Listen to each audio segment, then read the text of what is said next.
ദൈവനാമത്തിന് മഹത്വം ഉണ്ടാകട്ടെ.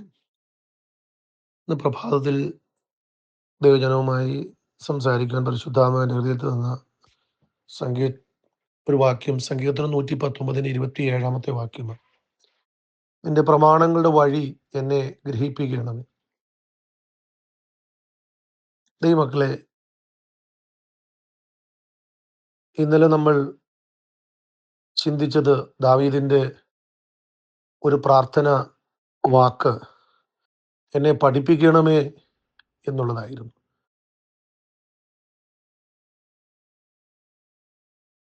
നമ്മൾ ഇങ്ങനെ ആ വാക്ക് ചിന്തിച്ചത്, ദൈവമേ, അങ്ങെന്നെ പഠിപ്പിക്കണം.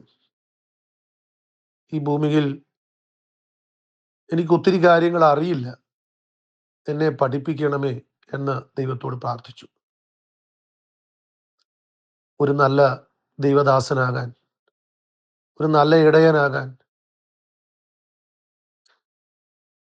ഒരു നല്ല വിശ്വാസിയാകാൻ, ഒരു നല്ല ഭർത്താവ്, ഒരു നല്ല ഭാര്യ, ഒരു നല്ല മകൻ, ഒരു നല്ല മകൾ, ജോലിസ്ഥലത്ത് ഒരു നല്ല ജോലിക്കാരൻ.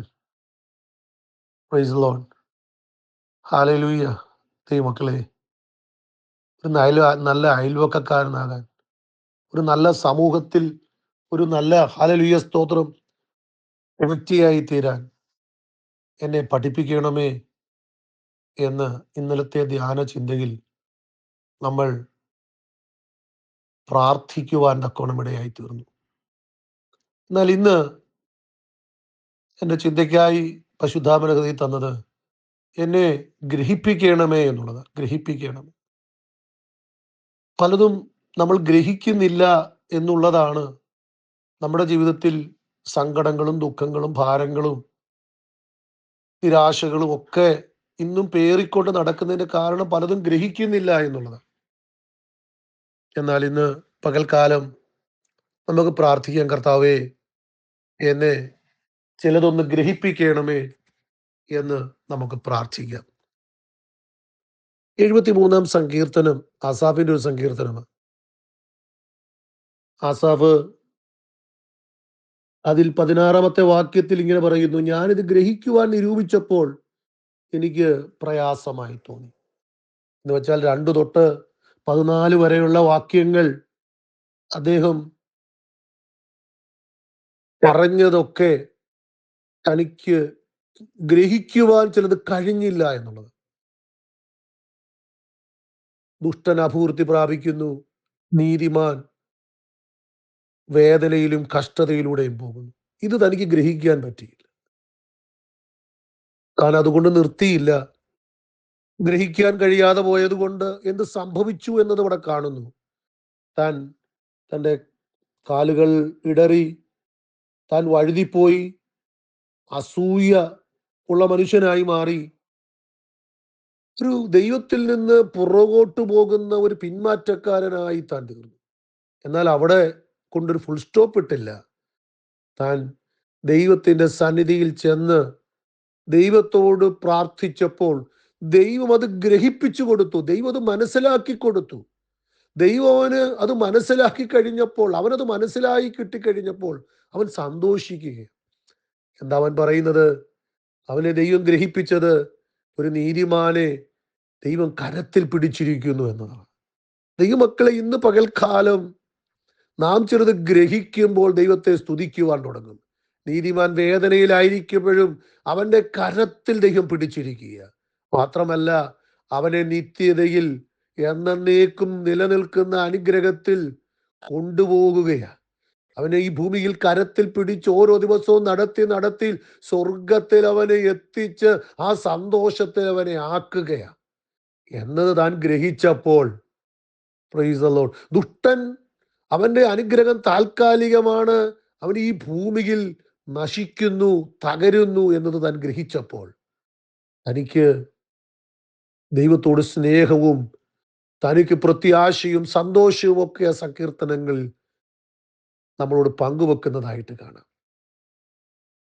ഇസ്രായേൽ ജനം മിസ്രൈമിൽ നിന്ന് പുറപ്പെട്ടു വരുമ്പോൾ അവരുടെ മുമ്പിൽ ചെങ്കടൽ വന്നു, മരുഭൂമി വന്നു.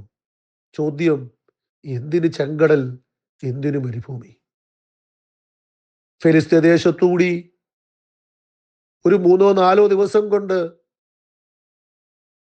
കനാനിൽ എത്താമായിരുന്നു. ദൈവം എന്തുകൊണ്ട് 40 ദിവസത്തെ ഈ മരുഭൂയാത്ര തെരഞ്ഞെടുത്തു കൊടുത്തു? എന്തുകൊണ്ട് ചെങ്കടൽ തെരഞ്ഞെടുത്തു കൊടുത്തു? ദൈവത്തിന് ഉത്തരമുണ്ട്. ഒന്ന്, മിസ്രൈമിന്റെ ഒരു രീതിയിലുള്ള ജീവിതമാണ്. ഇനി അവർ പോകുന്നത് കനാനിലേക്കാ. ആ കനാനിലേക്ക് ചെല്ലുമ്പോൾ അവിടുത്തെ ജാതികളോട് ഇടകലരാതെ ഒരു പ്രത്യേക ജനമായിരിക്കേണ്ടതിന് ദൈവം അവരെ, ഹല്ലേലൂയ, ആ പ്രത്യേക ജനമാക്കി ഒന്ന് നിർത്താൻ ഈ സമയം ഇടയാക്കി എന്നത് നമുക്ക് വായിക്കാനിടയായിത്തീരുന്നുണ്ട്. ഈ സ്ഥലം അവരുടെ ഒരുക്കത്തിന്റെ സ്ഥലമായിരുന്നു. എന്താ ഒരുക്കിയത് അവരെ? Praise lord. മിസ്രയീമിൽ, ഹല്ലേലൂയ സ്തോത്രം, ഹല്ലേലൂയ സ്തോത്രം, കനാൻ എന്ന സമൃദ്ധിയുടെ സ്ഥലത്ത് ചെന്ന്, ഹല്ലേലൂയ, വിതയും കൊയ്ത്തും കൊണ്ട് മാത്രമല്ല ദൈവത്തിന് നിങ്ങളെ നടത്താൻ കഴിയുന്നത്, മരുഭൂമിയിലും നടത്താൻ കഴിയും. അവിടെയും അവർക്ക് ആഹാരം കൊടുക്കുവാൻ, അവരുടെ വസ്ത്രത്തിന് പഴക്കമുണ്ടാകാതിരിക്കുവാൻ, ചെരുപ്പ് പഴകിപ്പോകാതിരിക്കുവാൻ, പാറയിൽ നിന്ന് വെള്ളം കൊടുക്കാൻ കഴിയുമെന്ന് എന്നുള്ള ഒരുക്കം, അവരുടെ മനസ്സിലെ ഒരുക്കം അവരെ ഒരുക്കിയെടുക്കുന്ന ഒരു മേഖലയാണ്. പലപ്പോഴും നമ്മൾ ഓർക്കുന്നത് കനാനി മാത്രമേ സമൃദ്ധിയുള്ളൂ, കനാൻ എന്ന സ്ഥലത്തിന്റെ പ്രത്യേകത എന്ന അല്ല, ദൈവത്തിന്റെ പ്രത്യേകതയാണിതെന്നുള്ള ബോധ്യം. കനാൻ എന്ന സ്ഥലത്തിന്റെ സമൃദ്ധിയിലല്ല നിന്റെ ജീവിതം, ദൈവമാണ്, ഹല്ലേലൂയ സ്തോത്രം, നിന്റെ ഒപ്പം ഉള്ളത് കൊണ്ട് മരുഭൂമിയിലും സമൃദ്ധി തരാൻ അവൻ ശക്തനാണെന്ന് അവനെ പഠിപ്പിച്ച, ഹല്ലേലൂയ, അവനെ പഠിപ്പിക്കുന്ന, അവനെ ഒരുക്കുന്ന ഒരു സ്ഥലമായിരുന്നു മരുഭൂമി എന്ന് ഇനിയും നമ്മൾ ചിന്തിച്ചാൽ മരുഭൂമി അവർക്ക് അനേക വെളിപ്പാടുകൾ കൊടുക്കുവാനിടയായിട്ടുണ്ട്. ഇന്നും നമ്മൾ ആ വെളിപ്പാടുകളൊക്കെ പറഞ്ഞ് ദൈവത്തെ സന്തോഷിക്കുന്നു. അനേക വെളിപ്പാടുകൾ അവർക്ക് കിട്ടി. Praise the Lord.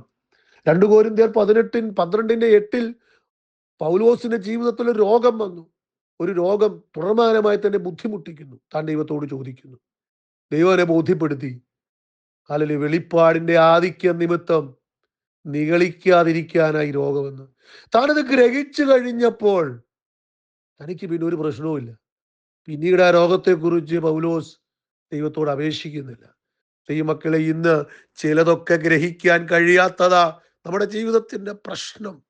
നമ്മുടെ സ്തോത്രം ചെയ്യാൻ കഴിയാത്തത്, ദൈവത്തിന് മഹത്വം കൊടുക്കാൻ കഴിയാത്തത്, കാലുകൾ ഇടറുന്നത്, പുറകോട്ട് നിൽക്കുന്നത്, ആകുലതകൾ, ആശങ്കകളൊക്കെ വരുന്നത് ഗ്രഹിക്കാൻ കഴിയുന്നില്ല. പലതും നാം ഗ്രഹിക്കുന്നില്ല എന്നുള്ളത്. അതുകൊണ്ട് ഇന്ന് പ്രാർത്ഥിക്കാം, കർത്താവേ എന്നെ ചിലതൊന്നും ഗ്രഹിപ്പിക്കണം, ചിലതൊന്ന് മനസ്സിലാക്കാൻ എനിക്കൊന്ന് ഇടതരണം. നമ്മുടെ പ്രാർത്ഥനയുടെ, ഹല്ലേലൂയ സ്തോത്ര, വാക്കുകളിൽ ഇതുകൂടെ നമുക്ക് പെടുത്താം. കർത്താവേ, എനിക്ക് എന്നെ ഒന്ന് ഗ്രഹിപ്പിക്കണമേ. Praise the Lord. എന്നെ ഒന്ന് ഗ്രഹിപ്പിക്കണം. നാം ഗ്രഹിക്കുന്നുവെങ്കിൽ നമ്മൾ സന്തോഷവാന്മാരാകും. നമ്മുടെ ആകുലതകൾ മാറും, വേദനകൾ മാറും. ഹല്ലേലൂയ. ദൈവമക്കളെ, യോബിന്റെ ജീവിതവും നമ്മളെ അത് പഠിപ്പിക്കുന്നു. യോബ് പറയുന്നു, ഞാൻ വാപൊത്തുന്നു. അവൻ ഗ്രഹിച്ചു കഴിഞ്ഞപ്പോൾ പറയുക, ഞാൻ വാപൊത്തുകയാ, എനിക്കിനി നിന്നോടൊന്നും പറയാനില്ല. പലതും ഗ്രഹിക്കാത്തത് കൊണ്ടാ പലതും പറയുന്ന, ഹല്ലേലൂയ, നിരാശയുടെ വാക്കുകളൊക്കെ അവൾ പറഞ്ഞു പോകുന്നത്. ഞാൻ ജനത്തിനു വേണ്ടി പ്രാർത്ഥിക്കുന്നു. പരിശുദ്ധനായ ദൈവമേ, നീച്ചനായ കർത്താവ്, ഈ നല്ല പ്രഭാതത്തിനായി സ്തോത്രം. അങ്ങയുടെ സാന്നിധ്യം ഈ പകൽക്കാല ജലത്തിന്മേൽ വരട്ടപ്പ. ചിലതൊക്കെ ഗ്രഹിക്കാൻ ഞങ്ങൾ കൃപ തരണം. ഇന്ന് പോകുന്ന വഴിത്താരകളിൽ പലതും ഗ്രഹിക്കാൻ ഞങ്ങൾ കഴിയുന്നില്ല എന്നുള്ളതാ ഞങ്ങളുടെ നിരാശയുടെയും ഞങ്ങളുടെ ആകുലതയുടെയൊക്കെ കാരണങ്ങൾ. എന്നാൽ ഇന്ന് പകൽക്കാലം ചിലതൊക്കെ ജനത്തിൽ ഗ്രഹിക്കുവാൻ കൃപ ചെയ്യണമേ എന്ന് പ്രാർത്ഥിക്കുന്നു. ഞങ്ങളെ ഗ്രഹിപ്പിക്കണമേ, ഞങ്ങളെ മനസ്സിലാക്കണമേ. നീ ഞങ്ങളുടെ കൈക്ക് പിടിച്ചിരിക്കുന്നുവെന്ന്, ഹല്ലേലൂയ, നിത്യ സന്തോഷത്തിലൂടെ ഞങ്ങളെ നടത്തുന്നുവെന്ന്, ഇന്നുകൾ ഞങ്ങൾ പോകുന്ന വഴിക്ക്, ഹല്ലേലൂയ സ്തോത്രം, ഹല്ലേലൂയ, അതിന് വ്യക്തമായ ഒരു ഉത്തരം അങ്ങയുടെ പക്കൽ ഉണ്ട് എന്നുള്ളത്. Praise the Lord. ഞങ്ങൾ ഈ വഴിയിലൂടെ പോകുന്നതൊന്നും വെറുതെ അല്ല എന്നുള്ളത് കർത്താവ് ഞങ്ങളെ ഗ്രഹിപ്പിച്ച് നടത്തണമേ എന്ന് പ്രാർത്ഥിക്കുന്നു. ഈ പ്രഭാതത്തിൽ ഞങ്ങളെ അനുഗ്രഹിക്കുന്നതുകൊണ്ട് സ്തോത്രം. അങ്ങയുടെ ജനത്തെ ഈ വചനം വെച്ച് അനുഗ്രഹിക്കുന്നതുകൊണ്ട് സ്തോത്രം. ചിലരെ ബലപ്പെടുത്തിയോണ്ട് സ്തോത്രം. മഹത്വം അങ്ങേക്ക്. ഞങ്ങൾക്ക് ആഴ്ച സുബേഷനുള്ള നാമത്തിൽ പ്രാർത്ഥന ദയവായി ശ്രമിക്കണേ സ്വർഗീയ നല്ല പിതാവേ. ആമേൻ. അനുഗ്രഹീതമായ ഒരു ദിവസം ദൈവം നമുക്ക് തരട്ടെ. Have A blessed day. God bless you.